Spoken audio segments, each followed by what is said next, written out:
बिस्मिल्लाहिर्रहमानिर्रहीम। ज्योमेट्री के हवाले से जितने लेक्चर्स अब तक हो चुके हैं, सो इट्स लेक्चर नंबर 7। उसमें पहले लेक्चर्स में कुछ बेसिक्स डिस्कस की गई और जो लेक्चर नंबर 6 था उसमें पेरीमीटर्स की डिस्कशन की गई। लेक्चर नंबर 7 में अब एरियाज़ की बात हो रही है, तो एरियाज़ का लेक्चर अभी कंटिन्यू रहेगा। इससे नेक्स्ट लेक्चर नंबर 8 भी एरियाज़ के हवाले से ही होगा, क्योंकि इसको दो हिस्सों में डिस्ट्रीब्यूट करने की वजह कि डिफरेंट डायग्राम्स इतनी हैं कि इसको पार्ट्स में ही किया जा रहा है। मसलन जो लेक्चर नंबर 7 है वो टोटली ट्राइंगल्स के हवाले से है। अब पहले पेरीमीटर और एरिया का एक माइनर सा डिफरेंस समझिए, उसके बाद वॉल्यूम का डिफरेंस समझाया जाएगा, लेकिन वो लेक्चर नंबर 9, 10 पर पहुंचेंगे। फिलहाल ये देखिए, अगर हम पेरीमीटर कहें तो ये वाली बाउंड्री की बात हो रही है, यानी कि ए से बी प्लस बी से सी प्लस सी से ए, टोटल बाउंड्री को अगर ऐड कर दें तो दैट इज पेरीमीटर। अगर एरिया की बात करें तो एरिया ये वाली जगह है, ये वाली जगह। मसलन ये लें, अगर हम ऐसे इसको थोड़ा नॉमिनेशन करना शुरू करें, so this portion is about area. ये जो डॉटेड पार्ट है that is area. Area actually surfaces का होता है, किसी भी सरफेस का। अब क्योंकि अंडरस्टूड है इसने सरफेस का ही होना है, इसलिए वर्ड सरफेस एरिया कहने की बजाय सिर्फ एरिया कह दिया जाता है। तो ये बात ख़त्म करते हुए कि एरिया और पेरीमीटर का डिफरेंस क्या है, उसके बाद अब पेरीमीटर तो बाउंड्री ऐड करने का नाम था, जो है एरिया, उसके अब हल करने के लिए डिफरेंट डायग्राम्स के साथ डिफरेंट फार्मूले हैं। फार्मूले बज़ाहिर डिफरेंट लग रहे होंगे, लेकिन उनकी बैकग्राउंड एक ही है, यानी कि एक ही रूल है जिसके मुताबिक फार्मूले बनाए गए। अब जो फार्मूलों की फॉर्मेशन है, इस पर बात ज़ाहिर है उस वक्त हो सकती है जब सारे फार्मूले हम पढ़ चुके होंगे, फिर उनका फ़र्क बताया जाएगा कि ये देखिए एक ही तरीके से बने हैं सारे। फिलहाल ट्राइंगल की बात हो रही है, तो एरिया ऑफ ट्राइंगल के हवाले से 1/2 into base multiply by height. ये जो बेस और हाइट है, हाइट का दूसरा नाम अल्टीट्यूड भी होता है। अल्टीट्यूड मीन्स परपेंडिकुलर हाइट, यानी कि अल्टीट्यूड अंडरस्टूड होता है परपेंडिकुलर हाइट। जो सिर्फ हाइट कहते हैं वो थोड़ी स्लैंट भी हो सकती है, लेकिन वर्ड अल्टीट्यूड का ज़्यादा यूजेबल होता है। लेकिन अक्सर जो फार्मूले लिखे होते हैं वो हाइट के नाम से अगर यूजेबल हों तो हम उसको इसी तरह अंडरस्टैंड करेंगे, बेस मल्टीप्लाई बाय हाइट, यानी कि ये और ये जहाँ भी दो साइडें इस तरह की हों। तो इस हवाले से find the area of the triangle with base 5 and height 8। Height means आप कह सकते हैं this is same as altitude. ये वर्ड यूजेबल होगा अगर कहीं लिखना पड़े। अब सॉल्यूशन के मुताबिक just use the formula, simple way है, तो solution is there. Square units यहाँ लिख सकते हैं, स्क्वायर यूनिट्स, क्योंकि एरिया हमेशा स्क्वायर यूनिट्स में आता है। हाँ जी, इसके बाद क्वेश्चन नंबर नेक्स्ट है, एक राइट एंगल ट्राइंगल है। राइट एंगल ट्राइंगल मींस जिसमें एक एंगल 90 का हो। फाइंड द एरिया, इस डायग्राम से। अब एरिया फाइंड आउट करने के लिए जो रूल चला है वो ये है कि हाइट और बेस। ये हाइट और बेस को बाहर अगर समझना है, ये वो दो साइडें होती हैं, ये यहाँ भी लिखा गया है, जहाँ 90 डिग्री का एंगल बन रहा हो। अब देखिए इस डायग्राम में 90 डिग्री का एंगल यहाँ बन रहा है, इसलिए ये जिन पर गुड लगाया जा रहा है, इनमें से एक बेस है और एक हाइट है या अल्टीट्यूड है। इन दोनों की वैल्यू हमें चाहिए, फिर हम अपने इस रिक्वायर्ड फार्मूले पर वर्किंग कर सकते हैं। तो इन दोनों में से एक की वैल्यू तो अवेलेबल है 4, जो ये वाली बेस है इसकी वैल्यू अवेलेबल नहीं है। तो इसको फाइंड आउट करने के लिए हमने जो बेसिक लेक्चर पढ़े उनका मकसद ही ये था कि यहाँ पर पहुँच के हमारे लिए ये ट्रबल क्रिएशन ना होना शुरू हो जाए कि हमें ये काम ही ना करना आए। सो इस हवाले से हम ये पाइथागोरस थ्योरम को डिटेल से डिस्कस कर चुके हैं इससे पिछले लेक्चर्स में। तो अब perpendicular square plus base square equal to hypotenuse square, perpendicular base hypotenuse की भी बातें हो चुकी हैं, इनकी डेफिनेशन की हद तक बताया जा चुका है ये क्या चीज़ें हैं। सो बेस परपेंडिकुलर और हाइपोटेन्यूज को यूज करते हुए आपने ये बेस की वैल्यू कैलकुलेट कर ली 3, यानी कि हमारी ये वाली साइड की लेंथ 3 है। तो अब 90 डिग्री पर अटैच्ड दो साइडें हैं, इनका आप आगे एरिया का फार्मूला यूज करते हुए so result is there, so that is 6 square units. ये हो गया एरिया इस फिगर का। हाँ जी, अब लैंग्वेज वाइज कोशिश की जा रही है कि वो सब कुछ समझ आती जाए जो डिफरेंट टेस्टों में क्वेश्चंस की लैंग्वेज होती है, वहाँ सिर्फ नॉमेनक्लेचर बदल जाने से हमें डिस्टर्ब नहीं होना बनता। फॉर एग्जांपल ये देखिए, area of the right angle triangle बता दें जिसकी लेग्स 5 और 9 हैं। अब टर्मिनोलॉजी चेंज हुई है लेग्स। जब हम राइट एंगल ट्राइंगल की बात करेंगे तो उसमें जो लेग्स का नाम है वो उसी बेस और अल्टीट्यूड का नाम है, उसी बेस और हाइट का नाम है। टर्म बोल दिया गया लेग्स, यानी कि कोई एक बेस होगी कोई एक हाइट होगी। सो वो दोनों की वैल्यू बता दी गई।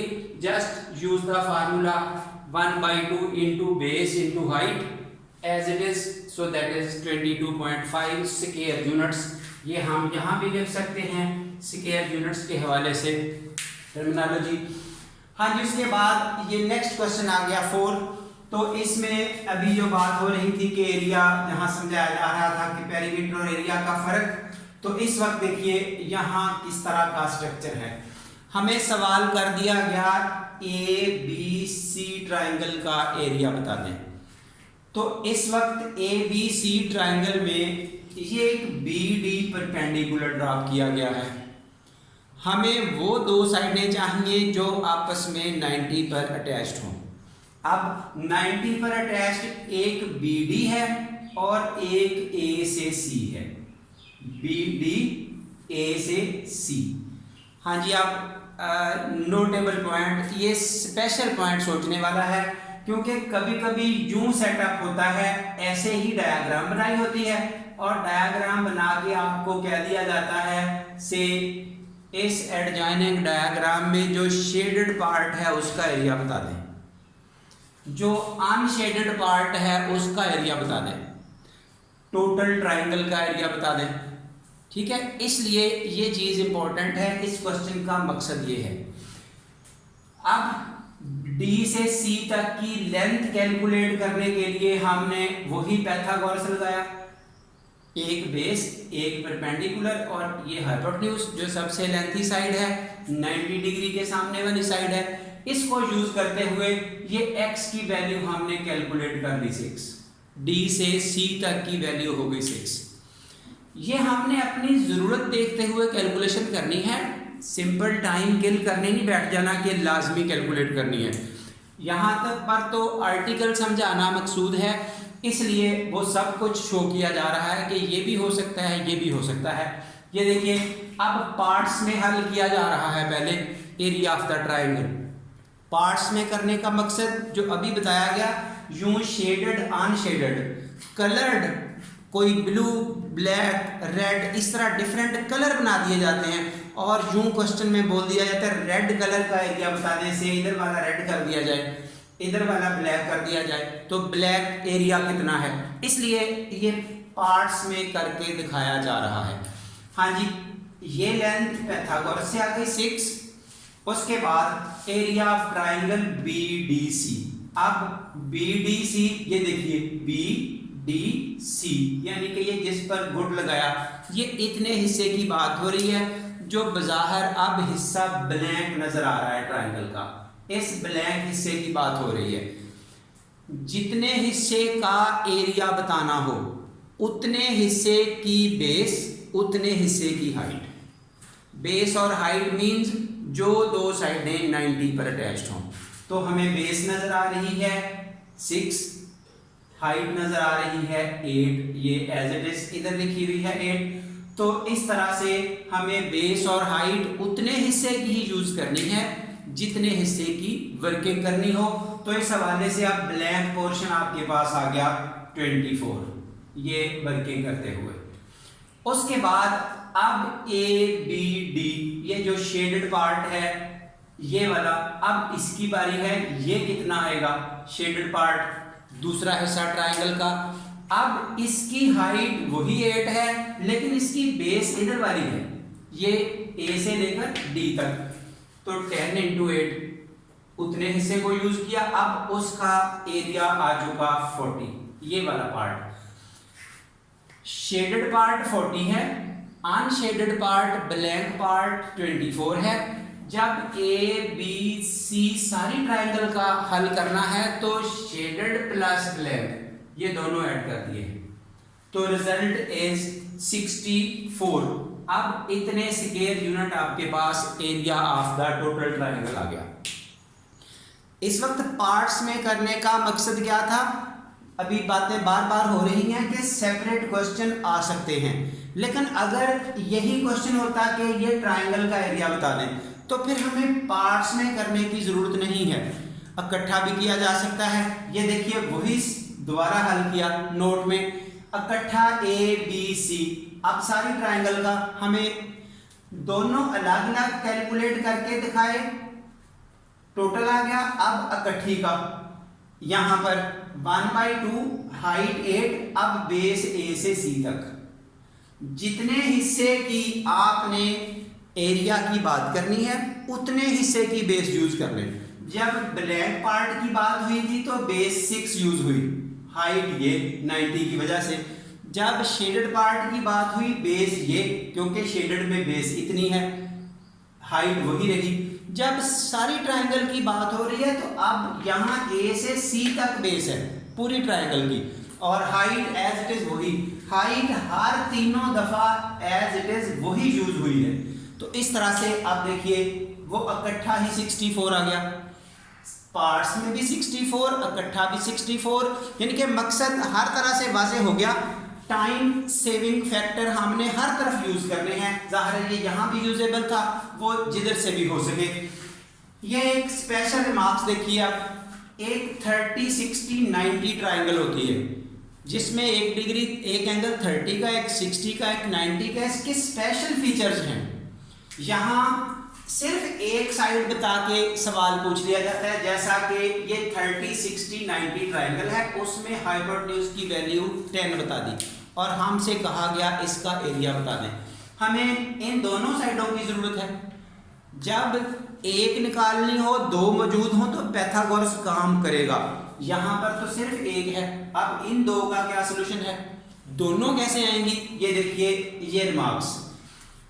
30 60 90 ट्रायंगल में जो 30 डिग्री के सामने वाली साइड होती है वो हाइपोटेन्यूज का हाफ होती है। अब हाइपोटेन्यूज 10, 30 के सामने ये साइड है तो ये साइड आ जाएगी 5, इसका हाफ। और जो 60 के सामने होती है वो हाफ भी होती है, साथ √3 टाइम। कोई डायरेक्ट याद कर ले वेल एंड गुड, टाइम बचेगा। अगर कोई नहीं याद कर सकता तो इतना रूल तो लाजमी याद करें ना कि 30 के सामने वाली साइड हाइपोटेन्यूज का हाफ होती है। फिर जो ये साइड निकालनी है, इस पर दो साइडें आ चुकी, पाइथागोरस भी काम करेगा। ये आखिरी नोट में यही बात लिखी गई है कि थर्ड साइड के लिए पाइथागोरस काम करेगा। लेकिन अगर कोई डायरेक्ट फार्मूले याद करना चाहते तो वेल एंड गुड, इस तरह से हाफ वाला कम से कम याद रखें, हाफ इंटू √3 भी याद रख लिया तो दी बेस्ट। और आगे फार्मूला आपके सामने है एज इट इज, एरिया का formula 1/2 into base into height. लेकिन बेस हाइट स्पेसिफिकली इस क्वेश्चन का ख्याल रखना है, इस रूल का, इस रिमार्क्स का ख्याल रखना है। ये ज़्यादा जगह पे यूजेबल होता है क्योंकि हिडन डाटा, अंडरस्टूड डाटा यहाँ पर मौजूद है जो काम आने वाली चीज़ है। So that's all up till now about areas of the triangle. ये सिलसिला आगे इंशाल्लाह कंटिन्यू रहेगा। Thank you very much.